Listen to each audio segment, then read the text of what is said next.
Welcome back to the deep dive. So, if you're someone who operates with that kind of persistent low-level buzz of anxiety, that feeling that you are just constantly putting everyone else's needs and demands first, then today's deep dive is absolutely for you.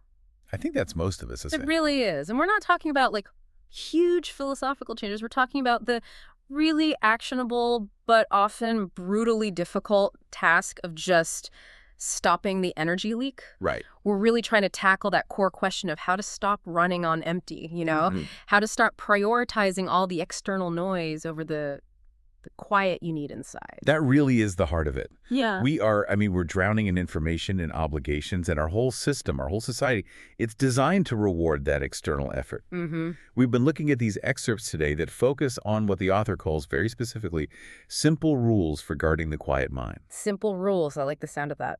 Well, and when they say simple, they mean the rules themselves are clear, but putting them into practice, that's a profound challenge. I can imagine. So our goal today is to get past the surface, the definitions, and really pull out the practical knowledge, the psychology behind it that can give you a shortcut to genuine, sustainable stability, the kind that's anchored inside you, not dependent on who liked your post today. Yeah, that validation trap. I found the source material so relatable because it just jumps straight into that feeling of constant motion. The author describes their life feeling like a crowded bus, with people just getting on and off whenever they pleased. Right. And not just that, but feeling obligated to wave and smile and manage the comfort of every single passenger just to seem accommodating. I mean, that's an exhausting way to live. It is, because you've immediately set yourself up as the host, the driver, the emotional labor source for everyone else's trip. And the author's core realization, the thing that sparked these rules, is so important. They said that one evening they realized peace had walked out long ago while I kept entertaining chaos. Wow.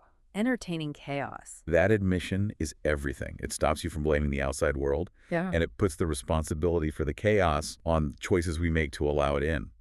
We are actively entertaining it because we think being accommodating is the same as having a real connection. That is a huge distinction. And these 4 rules we're unpacking today, which they frame as arriving only after, a few bruises and a few bright mornings, they're the architecture for stopping that entertainment. Yes. They're pragmatic. They're a response to years of realizing that being accommodating doesn't buy you connection. It just buys you more demands. Precisely. So our mission here for this deep dive is to really dissect these 4 everyday choices and understand how they can, as the author says, change the texture of your days. The texture of your days. I like that. Because these rules, at their core, they're boundaries. But they're framed not as these big defensive walls, but as active choices of reciprocity and release. Okay, so less aggressive, more Intentional. much more powerful, I think. Yeah. Because they re-engineer your relational physics. Okay, let's unpack that foundational premise then about energy, because it feels like the engine for this whole conversation. We're not talking about isolating yourself here. No, not at all. We're talking about what the author calls energy rescue. Energy rescue. And that concept is so vital. The whole principle is that these rules are designed to rescue your spirit by protecting your energy from leaking into places it doesn't belong. You have to start seeing your energy, your mental, your emotional, your physical bandwidth as a finite resource. Like a tank of gas. Exactly like a tank of gas. Every time you choose to chase a connection that isn't coming back to you, or offer support to someone who would never do the same, or try to prove your worth to someone who's just indifferent, you're drilling a tiny, persistent leak in that tank. And that analogy of the leaking tank is so visceral. It explains that chronic fatigue we all feel. You can be doing all the things. You're socializing, you're helping, you're initiating, and at the end of the day, you just feel hollowed out. Right. The effort was high, but the yield was 0. Yeah. And the fatigue isn't just, physical tiredness. It's that existential weight of knowing your valuable time and attention were poured into a bucket with a hole in it. So the author describes putting these rules into practice as a shift that happens one small choice at a time. It's like pruning an overgrown garden, removing what drains me and nurturing what grows well. Okay, so it's active. You have to be a ruthless gardener. Ruthless, but skilled. You have to be willing to cut back even the vines that look beautiful if you know they're parasitic. That's a powerful image. The courage to prune, knowing that a little temporary bareness leads to long-term health. It's not just about saying no, it's about saying a profound yes to what actually nourishes you. And to do that, you have to correctly identify the drain first. Okay, let's start with rule number 1 then. This one addresses what feels like the heaviest cost, that constant in-person chase for validation. Let's dive in. So, section 1 is the rule of reciprocity and presence, and it's defined so simply. Visit who visits you. Mm-hmm. And that just immediately struck me, not just as a boundary, but as this powerful, dignity-reclaiming cure for, spending years knocking on doors that never opened. It's absolutely essential, this one, because it demands an equal distribution of emotional labor and just physical effort in a relationship. Right. We're often conditioned to believe that if we stop reaching out, the whole thing will just evaporate. Yeah, the fear of that is real. And this rule forces you to stop that relentless, one-sided flow of warmth and energy toward people who treat your effort like an optional errand. Something they might get to today, or maybe not. But applying this can feel so harsh at first, even unkind. The sources, though, they make the reason for it so concrete with this really specific, painful story. And the detail is what makes it hit so hard. The author talks about a physical journey, traveling across half the city. Half the city! That's a real commitment. It's a huge commitment. Time, money, emotional energy. It's a clear demonstration of how much they valued that friendship. And then comes the punchline. The friend's reaction after all that effort, it wasn't a hug. It wasn't even, wow, thanks for coming all this way. No. He just glances up with mild surprise. Like the author was a pizza delivery. Right. And then says he only has 1 hour before he has to leave for a football match. The contrast is just brutal. The effort you put in crossing a city and the effort they return, one grudging hour, that's less important than a game. That mild surprise, that's where the sting is. It is. And that's why the author describes the feeling as having an empty plate at a feast. That metaphor is perfect. It captures that deep hunger for connection being met with just cold indifference. Transactional time limit. Exactly. You showed up ready for a celebration, they handed you a stale crust and reminded you how low you are on their priority list. So why do we keep doing it? We know it hurts, but we keep knocking on those doors. Why is this rule so hard to actually follow? I think there are a few psychological traps we fall into. The first is a classic, the sunk cost fallacy. I've already put so much in. Exactly. I've invested 5 years in this friendship. I can't just quit now. We confuse all that past effort with future value. The second is, I think, a fear of confirmation. If I stop initiating contact and they never reach out, well, then I'm forced to accept the truth that the relationship was a facade. And that feels like a huge rejection. And the third? I'd say it's a fear of emptiness. We'd rather have a low-quality, draining connection than face even a moment of loneliness while we wait for something better. So when the author made that promise to themselves, the friend has to make the journey next time, that wasn't just about being angry, it was a psychological tool. It was a tool to reclaim their dignity. It's the mechanism that stops that energy leak for good. It's a declaration that your effort has non-negotiable value. By stopping that one-way flow, you shift the responsibility for the connection back to where it belongs, on mutual interest. And that's the great test, isn't it? It really is. If they value it, they will make the trip. And if they don't, well, you haven't actually lost a connection. You've just stopped pretending one exists. And you've saved yourself so much future pain. It sounds incredibly liberating. But you do have to be okay with that quiet space that might be left behind. You do. But the author finds that space gets filled pretty quickly by the people who do want to visit you. It filters your relationships down to the ones who will actually meet you halfway. It turns relationships from a burden into a source of actual joy. Exactly. Okay, that sets the perfect groundwork for physical presence. Let's transition that into communication, which is, arguably even more draining because it's constant. Section 2, the rule of reciprocity in communication. Call who calls you. And this rule really gets at the quality of connection versus just the sheer quantity of effort you're putting in. Yeah. Which is so critical now in our digital age. We're always available, but we're rarely actually connected. And the core analogy the source uses here is just fantastic for visualizing that imbalance. Communication should feel like a swing, not a tug of war. The swing is perfect, Yeah. right? It suggests this natural momentum, shared enjoyment. It's easy, it's fun, both people are contributing. Yeah. The tug of war, on the other hand, is just pure grinding struggle. Mm-hmm. One person is pulling desperately, sending the texts, making the calls, while the other person's just standing still, or maybe giving a little grudging tug back after what the author calls epic delays. Epic delays, we've all been there. And the specific sensory detail used to describe that struggle really brings the fatigue home. The author says every call felt like adjusting an old radio, hoping to catch a clear signal. That imagery is so powerful because it's more than just a delay. It's static, it's uncertainty, it's that desperate effort you're making to turn noise into something coherent. When you're constantly adjusting the radio, you're burning through your mental bandwidth, just trying to interpret their ambiguity or excuse their delay or get a clear answer. And the static is often just indifference, isn't it? It's indifference masked as being busy. And trying to find a clear signal when the other person isn't even broadcasting one is profoundly draining. It leads to all that anxiety. Did I say something wrong? Should I text again? You're introducing uncertainty into a space that should be about connection and rest. But let's challenge this rule a bit. Doesn't it sound a little transactional? What if someone is going through a really tough time and they just can't initiate? That's a crucial question.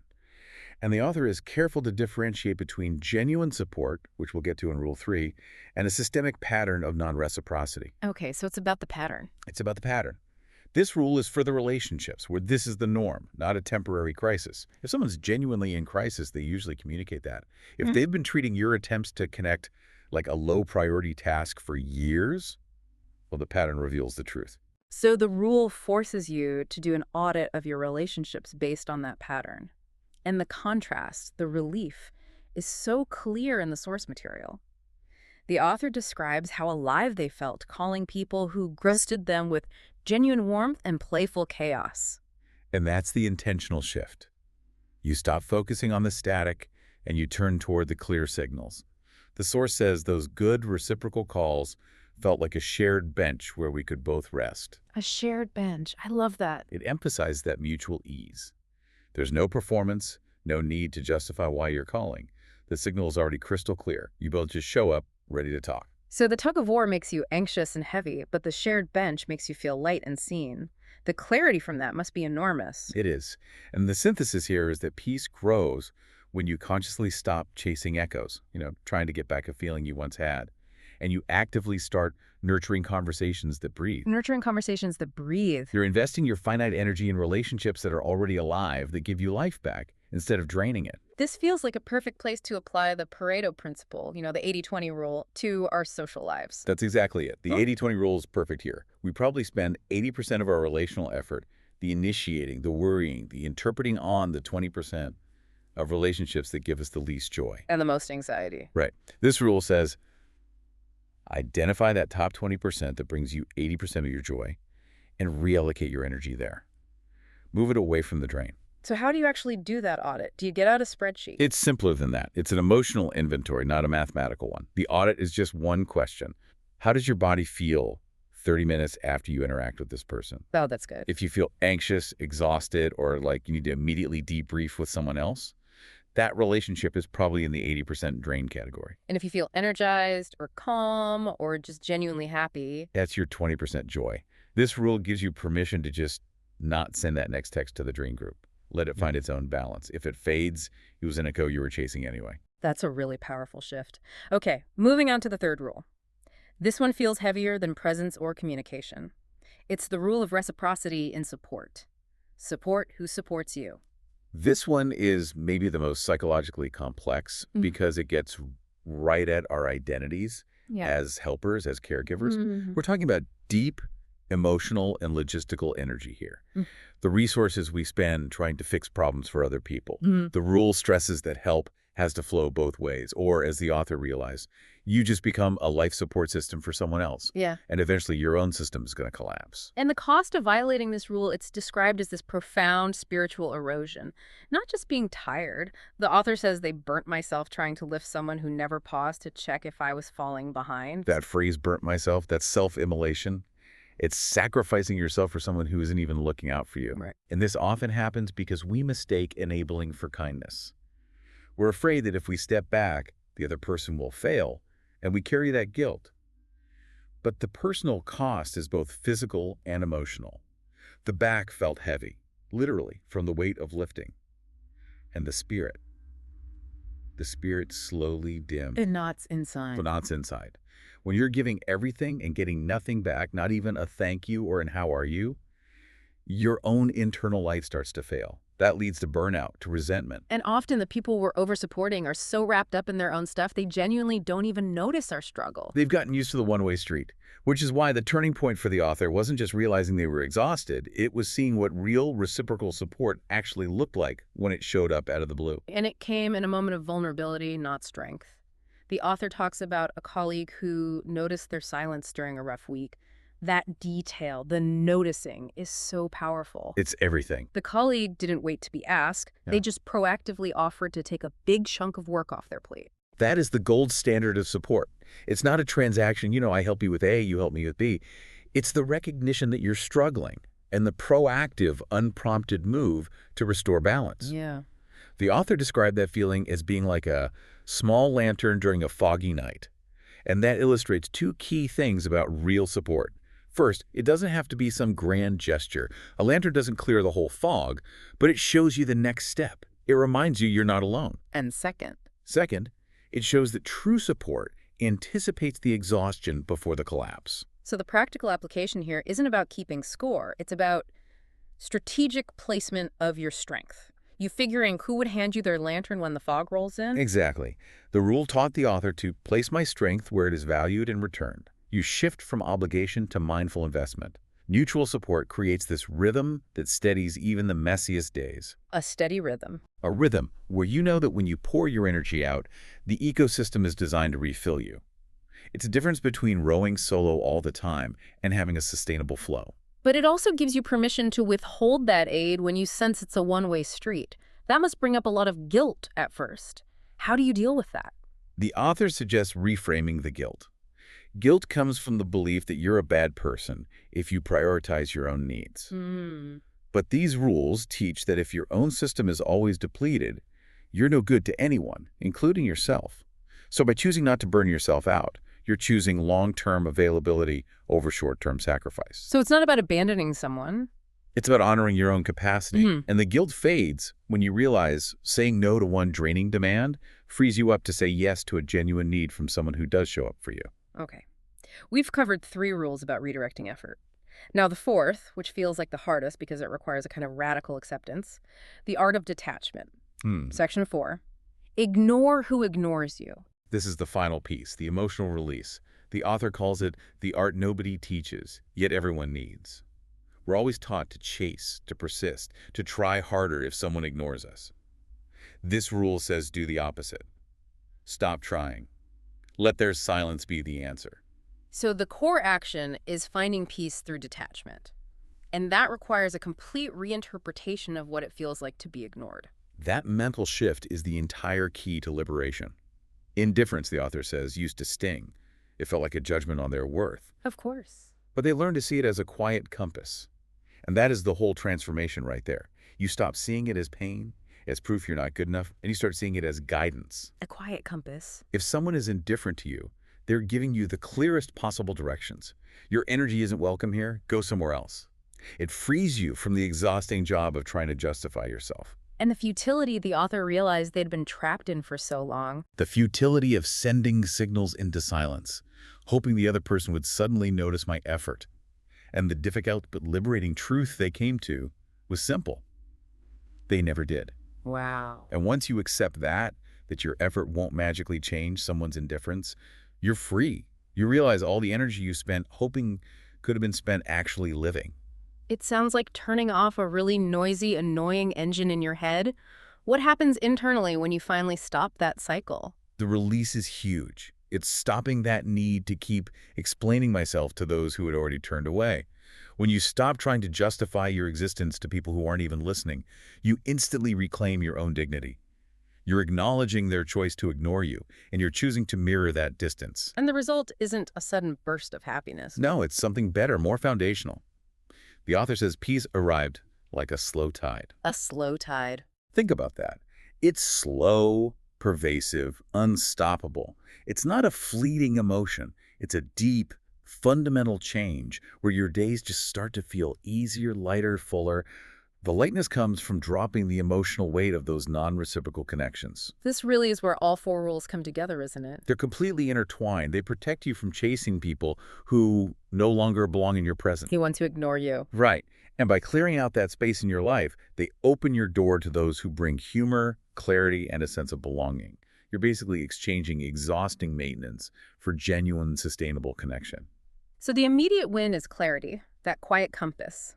But the long-term gain is a completely reorganized, stable social world that just takes way less work. You're using indifference as your guide. It steers you away from resistance and toward reciprocity. You stop wasting your resources battling inertia, and you start investing them in things that flow.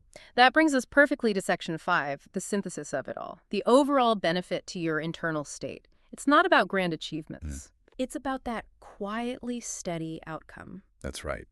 And the author is so clear that peace doesn't just show up in one big flash. It builds slowly, almost molecule by molecule, as you honor these boundaries day after day. It's the cumulative effect of all these small choices. And the real shift is in your self-perception. It's stopping the act of bending into shapes that exhaust your spirit. What a powerful way to describe it. Bending into shapes. That's what we do, isn't it? We contort our personalities, our schedules, our needs to try and fit into spaces where we're not actually welcome. Yeah. We shrink or we expand to meet someone else's indifferent expectations. Honoring these rules means you return to your natural, steady shape. Yeah. And you accept that if someone doesn't like that shape, that's okay. They're just not your people. So let's talk about the tangible daily changes. What does this deep shift actually feel like? The immediate benefits are all about internal stillness. You start walking into rooms with clarity. That clarity comes from knowing where you stand, who has your back and who doesn't. You're not guessing anymore. And crucially, you wake up with fewer knots inside. That's the physical feeling of less resentment, less anxiety. The mornings start feeling quietly steady. That is such a profound goal. Not explosive happiness, just sustainable steadiness. And that is the definition of a quiet mind. It means the drama, the interpretive labor, the chaos of those one-sided relationships has been pruned away. And the final beautiful summary of it all is this. The ultimate act of self-care is saving your stories for people who listen with steady hearts. Saving your stories. That implies your vulnerability, your time, your very life narrative. They're precious resources you should guard. They are. And the author concludes that these rules, as simple as they are on paper, ultimately feel like a soft hand on my shoulder guiding me back to myself. They are gentle instructions for self-reclamation. You don't have to confront anyone. You just have to prioritize yourself. This has been so insightful, a reminder that setting boundaries, when you frame it through reciprocity, isn't aggressive at all. It's an act of deep self-respect. Absolutely. It's moving away from that crowded bus where you're responsible for everyone and becoming the powerful, discerning cultivator of your own valuable garden. Let's do a quick recap of the 4 rules for everyone listening, just to lock them in. Sure. They're all about matching effort. 1, visit who visits you. That's about matching presence and stopping that sunk cost fallacy. Right. 2, call who calls you. Matching communication so you can stop adjusting that old radio signal. 3, support who supports you. That's matching support to prevent burnout and find that steady rhythm. And 4, ignore who ignores you. The art of release, which turns the pain of indifference into your quiet compass. All of it emphasizing that these choices are about valuing your time and energy differently, moving from obligation to genuine investment. And if you take one provocative thought away from our deep dive today, let it be this. The source suggests that when you release these draining ties, peace arrives like a slow tide. So if you can identify a relationship in your life right now where you are constantly pulling that tug-of-war rope or you're always adjusting that old radio, what is the single most immediate small choice you could make today based on these rules? Maybe it's not sending that next text. Maybe just something that could introduce that first tiny moment of lightness. The ultimate challenge is to stop seeing their indifference as a problem you have to fix, and instead to embrace it as the compass that is trying to guide you gently but firmly back to the steadiness of yourself.